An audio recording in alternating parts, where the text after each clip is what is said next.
it's me, Rosa Padilla, and welcome back to my channel. So for today's video, mag-unboxing tayo nitong sewing machine na nabili ko from Lazada. And it cost me 1,799 plus delivery charge. And yung nakakatawa dito kasi in-order ko siya noong July 28. Tapos after 2 days, na-receive ko kaagad siya. So ayun. And sobrang excited akong matry ito kasi alam niyo ba guys, from bodycon dress na na-upload ko up to the latest, hand stitch lang yung ginagawa ko. So, ayan, may machine na ako. Although meron naman akong machine na ito, ayan, yung maliit lang siya. So, siguro familiar kayo na to kasi ito yung parang pinakamura na machine, na sewing machine na nabibili sa Lazada and Shopee. Pero, hindi ko na siya nagagamit kasi sira na siya. Gumagana pa naman siya, pero hindi na siya nag-work ng maayos. Kaya, nag-hand stitch na lang ako. So, ngayon, meron na tayo nito. So, sana magtagal siya sa akin. So, mag-unbox na natin siya. Start na tayo. So, naka-bubble wrap. Safe na safe siya. Sana.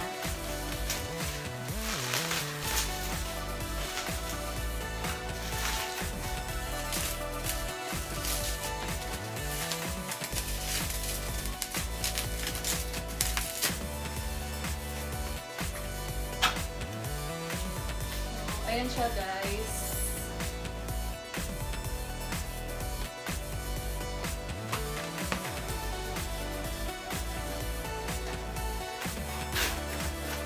Pag open, manual.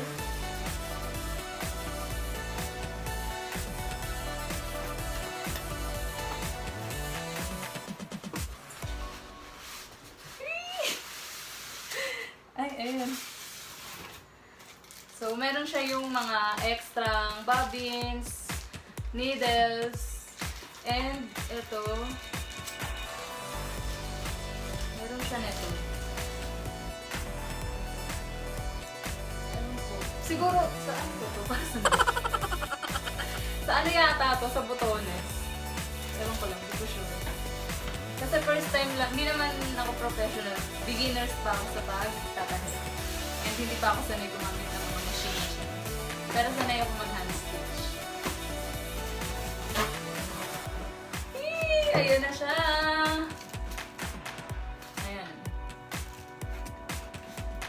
Ayan. Ito yung foot pedal. Tapos, ito yung power para gumana siya.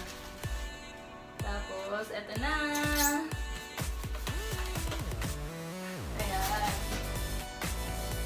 So, ayan siya guys. Meron siyang 12 different stitches. And ito talaga yung nagustuhan ko dito. Kasi dito, straight stitch lang yung pwede mong magawa. And, ayan, meron din itong reverse stitch. So, malalak mo siya. And dito, wala siya. Kasi yung laki niya, ayan siya. Medyo mas malaki siya ng konti. Tapos, hindi pa ako masyadong familiar sa mga ganun machine. Kaya ito, napansin ko na meron siyang parang guide. Ayan, 1. Ito, 1, tapos 1, tapos 2. Ito, 2. Tapos 3. Ayan, 4. Ayan, so kung makikita na. Tapos, nakita ko din sa box niya na meron siyang drawer. So, siguro kasya to dito. Ay, hindi yata. So, ayan, maliit lang siya. Tapos,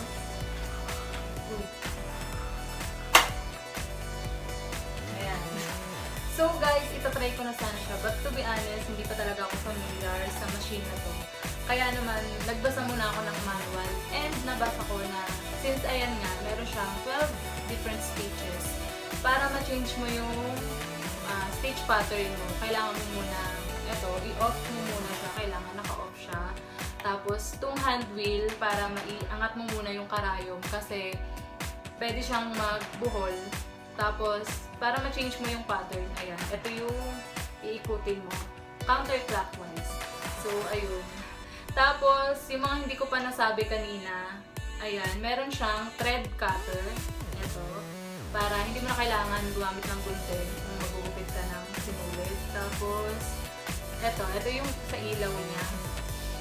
Kung gusto mo buksan yung ilaw niya. Yan yun. Then, ito.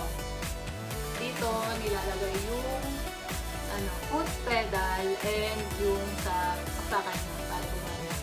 And, nabasa ko din sa ibang mga nag-review na to na kapag gagamitin mo siya, kasi ito, dito mo ilalagay yung battery. So, ayan, para kung ayaw mo siyang isaksak, pwede mo siyang ilagay ng battery. Pero nabasa ko na kapag gagamitin mo yung, ito, yung dito, ayan, kapag sasaksak mo siya, kailangan wala siyang battery kasi nakakasira pala siya ng machine. Siguro yun yung dahilan kung bakit nasira to kasi may battery siya habang ginagamit ko to. Habang nakasaksak siya. So, ewan ko lang din. Kasi nga, ang bilis lang talaga nasira to. Pero, marami din naman talagang review na madali talaga tong masira. So, ayun. And, ayun. Pag na-receive mo siya, nakaset na siya. Nakaset up na siya. So, ayun. And, ayan. Na-try din siguro na nila to. Para ma-make sure na nagana. Kasi marami na siyang kahit. Tapos, ayun. And, nabasa ko sa box na madali lang siyang magtahi ng sleeves kasi ayan, dito mo lang siya ipapasok. So, ayun. Excited talaga ako matry to para sa mga future video na gagawin ko. So, ayun. Itatry na natin siya, guys.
So, ayun guys, na-try ko na siya and di ko na tinry itong 12 stitches niya.